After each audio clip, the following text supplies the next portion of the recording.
அஸ்ஸலாமு அலைக்கும். Welcome to நிசா சமையல் விலாக். இந்த வீடியோவில் ஹெல்த்தியான ஃப்ரூட் மில்க் ஷேக் எப்படி பண்ணுறதுன்னு பார்ப்போம். வாங்க பார்க்கலாம்.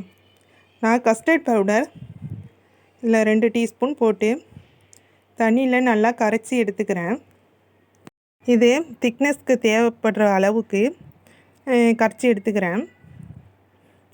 இன்னும் 2 டீஸ்பூன் போட்டு அது திக்காக வேணும், அதனால் நான் கரைச்சி எடுத்துக்கிறேன்.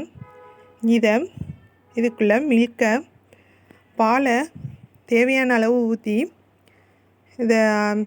அதுக்குள்ளே அது காய்ச்சி எடுத்துக்கிறோம். இதுக்கு தேவையான பொருள் டேட்ஸு, கொட்டை நீக்கி, இதோட நட்ஸு, என்னென்ன நட்ஸு வீட்டில் இருக்கோ அந்த நட்ஸை யூஸ் பண்ணிக்கலாம். இதை நான் ரிமூவ் பண்ணிவிட்டு சின்ன சின்னதாக நான் அதுக்கு தகுந்த மாதிரி எடுத்துக்கிறேன். இதோட பால் காய்ச்சிட்ருக்கேன். இது நல்லா காய்ச்சி வரணும். இதோட அந்த கரைச்சி வச்ச கஸ்டர்ட் பவுடரை இதோட ஆட் பண்ண போகிறேன். இதை ஆட் பண்ணி இது அதோட மிக்ஸ் ஆகி இதுக்கு ஓரளவு வற்றி வர வரையிலும் காய்ச்சி எடுத்துக்கலாம். இப்போ நல்லா பொங்கி இப்போதைக்கு ரெடி ஆகிடுச்சி.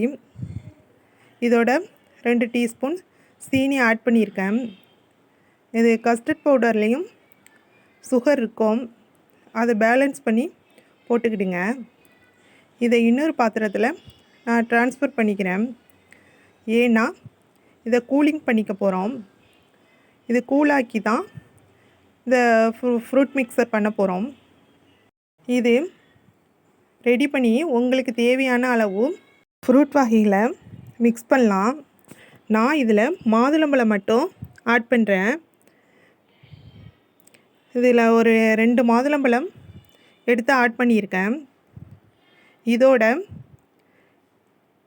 தேவைப்பட்டால் நட்ஸ் வகை என்னென்ன இருக்கோ அதை இதோட ஆட் பண்ணிக்கலாம். நீங்கள் தேவைப்பட்டால் பாதாம் பீஸின் சப்ஜா சீட்டும் சேர்த்துக்கலாம். நான் சேர்த்துக்கிறேன், இன்னும் கூலிங்கை கொடுக்கும்னு சொல்லிட்டு. இது ஒரு ஹெல்த்தியான ட்ரிங்க் மில்க் ஷேக். இதை மில்க் ட்ரிங்காகவும் வச்சு சாப்பிடலாம், இல்லை புட்டிங்காகவும் ஃப்ரீசரில் வச்சா இது நல்லா புட்டிங்காக ஆகிடும். நீங்கள் புட்டிங்காகவும் ரெடி பண்ணிக்கலாம், அது உங்கள் சாய்ஸ் தான். இது ஹெல்த்தியான ட்ரிங்க்ஸு.